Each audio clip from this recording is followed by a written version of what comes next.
to speak with so many incredible members of the U.S. military and to wish all of you a very happy Thanksgiving.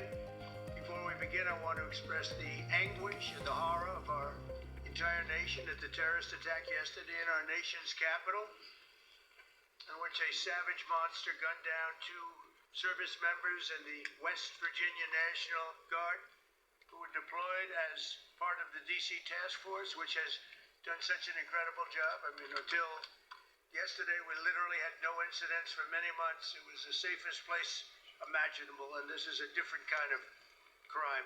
This is a really bad crime. Millions of Americans are praying for those heroes and their families, and I must unfortunately tell you that just seconds before I went on, right now, I heard that Sarah Beckstrom of West Virginia, one of the guardsmen that we're talking about, highly respected, young, magnificent person, started service in June of 2023, outstanding in every way. She's just passed away. She's no longer with us. She's looking down at us right now. Her parents are with her. It's just happened. She was savagely attacked. She's dead. She's not with us. Incredible person. Outstanding in every single way, in every department.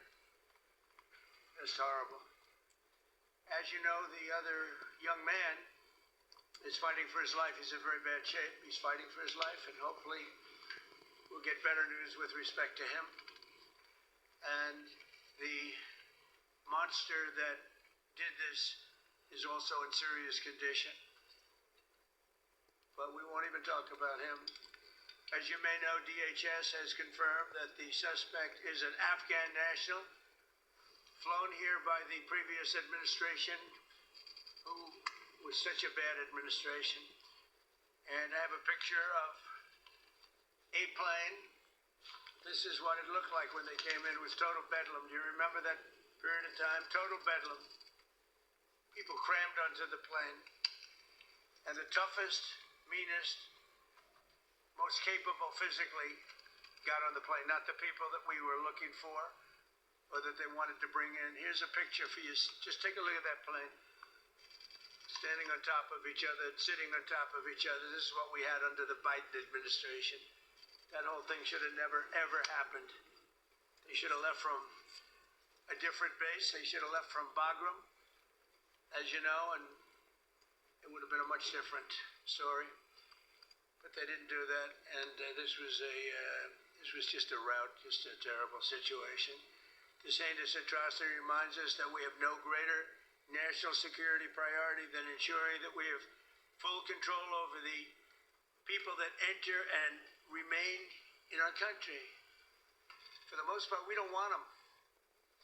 They come in illegally, have a lot of problems. Their countries force them in because their countries are smart. They don't want them. Let's give them to the Americans to take care of. They come out of jails in many cases, mental institutions, they're gang members, they're drug dealers. We don't want them. Many of the service members on this call today are engaged in crucial aspects of that mission. And to each and every one of you, I just want to thank you so much. Incredible people. You make this sacrifice like few others understand. A lot of them don't even understand it. And you're keeping America safe and free. Our military is strong. My first term, I rebuilt our military, all aspects of our military. And in Afghanistan, we actually gave up a big chunk, but relatively, as much as it seemed like it's small compared to what we bought, and to what we have, and to what we're buying. We're spending over $1 trillion this year on our military. We have a military, the best in the world. We make the best equipment in the world. And we have the best people in the world. So joining us this evening are 6 units deployed across our hemisphere, representing every branch of the United States Armed Forces. First, I want to thank the members of Army's legendary 101st Airborne Division. You know, I've heard about that since I was a little boy. The Screaming Eagles, calling in from Fort Huachuca, Arizona, and you're led by Major General David Gardner, a real tough cookie and great general. I appreciate it, General Gardner. The 101st has done an outstanding job leading the joint task force at our southern border. We have nobody coming in. They're not coming in. Under Biden, they were coming in by the millions. Now we have nobody coming in. We have a strong border. Nobody talks about it anymore. I'm not giving credit for anything, just like you guys are not giving credit for anything. We do the greatest job, but that's all right. They don't talk about the border anymore because you know why? Nobody comes in. We had 9 months now where we had nobody coming in. Zero. And this is being fed. This is the people that do this they tend to be on the left. They'd love to say millions of people came in through Trump, and they actually said nobody came. Even I find that hard to believe, but they literally are saying nobody came in. And I hope people appreciate the job that you've done and the job that we've all done. But we're stopping the invasion of our country. We stopped it cold. And if you remember, Biden said, I need new legislation. You didn't need legislation. I didn't get legislation. What you needed was a new president. So with your help, we now have the most secure border in American history. It's the single most secure border in American history. So I just want to thank you. And the 101st, I want to thank you very much. The job you've done is amazing, working with all of our great people. We also have the men and women of the U.S. Navy serving as part of the Iwo Jima Amphibious Ready Group under Captain Christopher Farraker. And they're on board the USS Iwo Jima in the Caribbean Sea, working right by their side, are members of the 22nd Marine Expeditionary Unit led by Colonel Tom Trimble. Thank you very much. I think you wave to me because I can see you then. Let's see. There you are, handsome people. They're beautiful looking people. Thank you. Like I could put you in a movie right this second, the three of you, and I think we'd have a top grossing movie. You don't have people like you in Hollywood. Part of the 22nd MEU is also serving in Puerto Rico, the 3rd Battalion, 6 Marines, Devil Dogs, led by Major Ross Gilchrist. Where is Major? Where are you? Hello, Major. Another central. Is everybody central casting? It sounds like they're all handsome, tough guys. I don't know what's going on here. But the Navy Marine Corps team is currently helping to defend our country, protect our interests, and literally decimate terrorists. The job you've done is incredible. I also want to thank you for your amazing work to quickly deliver life-saving aid to Jamaica in the aftermath of the recent hurricane, which was devastating. Thank you very much. Appreciate it, Major and everybody. Appreciate it. Next up are the airmen serving with one of the most feared bomber forces in the world, the U.S. Air Force's 7th Bomb Wing at Dyess Air Force Base in Texas under the auspices and leadership of Colonel Seth Spanier. Colonel, where are you, Colonel? Colonel, let's see, you're right there. Thank you, Colonel. All of you are backbone of America, and you really are the backbone of America's air power. And in recent weeks, you've been working to deter Venezuelan drug traffickers, of which there are many. Of course, there aren't too many coming in by sea anymore, if you probably noticed that. From sending their poisons into the United States, where they kill hundreds of thousands of people a year. But we're going to take care of that situation. We're already doing a lot. We've almost stopped. It's about 85% stopped by sea. You probably noticed that.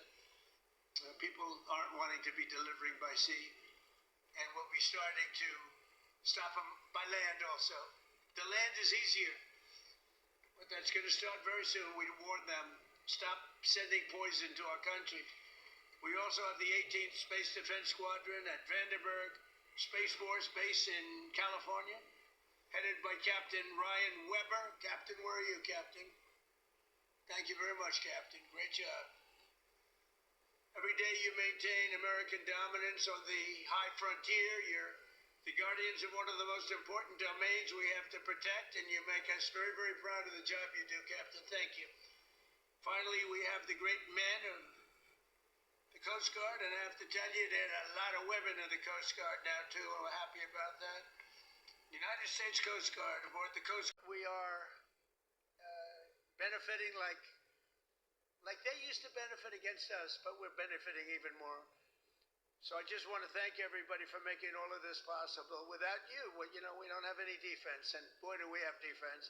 We have the strongest military anywhere in the world. We make, as I said, the best equipment. But we have, more importantly, we have the strongest military anywhere in the world. And you saw that with Iran, with those beautiful B-2 bombers. They totally obliterated the potential nuclear supply of Iran. And they did it in the dark of night with no moon, no light, no nothing. Early in the morning, they attacked. You couldn't see a thing, and every single bomb hit its mark. Every single bomb. The Atomic Energy Commission said it was total obliteration. Remember when some of the fake news tried to say, well, maybe it wasn't as bad. Well, it was much worse than anybody thought. And I want to thank those pilots and all of the mechanics and all of the people that serviced and worked on the B-2 bombers. We just ordered a lot more of them. And the reason we did is they were totally incredible, totally invisible. They were stealth. Nobody saw them. They knew they were coming, but they couldn't see them. And they dropped the bomb, and then one of the pilots, commander, said, skedaddle. Let's get the hell out of here. But they dropped those bombs, and they loved doing it. They were so honored. They said to me when they came to I invited them all to the Oval Office, including the people that take care of the machines, because, you know, they flew 37 hours both ways, 37 hours, and there wasn't a sputter from an engine. There wasn't a broken screw. There wasn't a problem. There wasn't a chipped piece of paint. It was a flawless mission. I want to thank General Raisin Kane for that, and Pete Hegseth for that. But it was an unbelievable event. We have a country that's so respected again. But when the pilots came to see me, and I gave them a medal, all of them, there were a lot of handsome people. They looked like Tom Cruise, actually. It was very good casting. But I like Tom Cruise, the last of our movie stars, probably. But although we're honoring Sylvester Stallone a little while at the Kennedy Center, so I'm going to put him in that same category. We have Sylvester Stallone and Tom Cruise. But I will tell you that they said for 22 years, sir, our predecessors and us wanted to make this attack. 22 years they wanted to make this attack. And they practiced it 3 times a year for 22 years, and no president gave them the approval to do it until you came along, sir. We want to thank you. I said, did you really enjoy it? They said, sir, we loved it. We loved it. And these are brave men. These are from a different place than some of the people I know who aren't courageous. We have a lot of people that aren't courageous. These people were amazing in the job they did. So with that, I'm going to ask Lieutenant Colonel Charlie Rockwood, who's a highly respected young man, to speak to you. And if you have any questions, I'll answer them. Unlike Biden, he didn't take questions. But I take all the questions you want. You can ask me any damn question you want. And Gulf of Mexico, when we have 92% of the frontage, and they have, I'm a real estate person at heart, and they have 8%.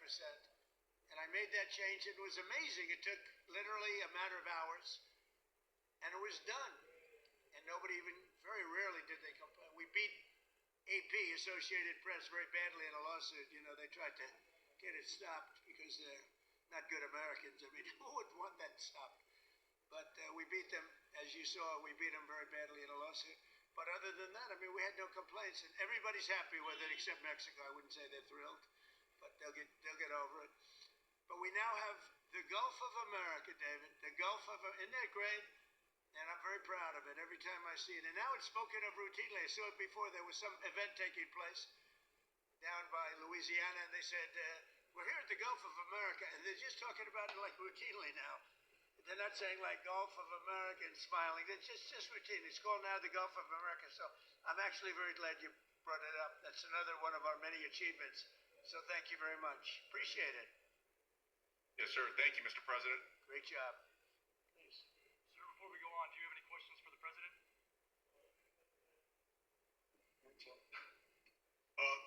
Yes, Mr. President, this is Sergeant Major Anderson. I do have one question, sir. Yes, sir.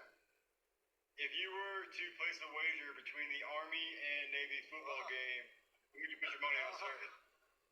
You know, David, I think you should duck him. That's a terrible question. That's horrible. He'll get me in so much trouble. But I'll tell you what I will do. I'll be going, you know, you have one of those teams is having a spectacular year, and one of them, they're both doing well. But I'll be at the game. And I'm going to let you know right after the game who's going to win. That's going to be a good game, and you're going to be watching it. I'd love it. That's a place where we get a lot of cheers when we go in. You know, we won the military vote in the largest number ever gotten by a president by far, despite the lies that they said about me. You know, they make up stories of lies. They're disgusting people. But we won the military by the biggest vote in the history of our election. So I like the military, but I like the Navy, and I like the Army a lot. And I'm going to be at the game, and I don't know if you're going to be there. You're pretty far away, but we'll be thinking about, be thinking about that wise guy question you just asked me. Thank you very much. Thank you. All right, sir. With that, we're going to go over to Major Ross Gilcrease from the United States Marine Corps. Good evening, Mr. President. The Marines and sailors in this room from Battalion Landing Team 36 are ready, capable, and lethal to support readiness and lethality in support of Operation Southern Spear. We're here in Camp Santiago, Puerto Rico, conducting sustainment training, and recently we conducted a mobile training team employing first-person view attack drones, conducting 2 day strikes and the first ever 3 night strikes in the history of the Department of War. This represents a milestone in our combat lethality, increasing the capability of the Marine Corps and the Joint Service. Soon, we're going to prepare to support counter-narcotics operations in the ground, maritime, and air domains, and respond to crisis and contingency operations to provide you options, Mr. President, in support of national security objectives to protect our homeland. Marines and sailors of BLT 36, the Hellhounds, are ready. We're the first to fight at the tip of the spear as an expeditionary force in readiness. Thank you for your support, Mr. President. Semper Fidelis. Happy Thanksgiving. Well, thank you, Ross, and you people are just amazing. You do a fantastic. I knew every move and every single thing you said. I know exactly what you did and who did it, and I want to just thank you. You were amazing. And Border Patrol and all of the people here, Border Patrol, every single one of them. These are great people. ICE, ICE gets not the credit they deserve. They are unbelievable, tough, smart, and they're unbelievable patriots. So, Ross, thank you very much. You really have done a great job. We appreciate it. We love working with you. Thank you. Thank you, Mr. Before we President. go over to the Navy, do you have any questions for the President?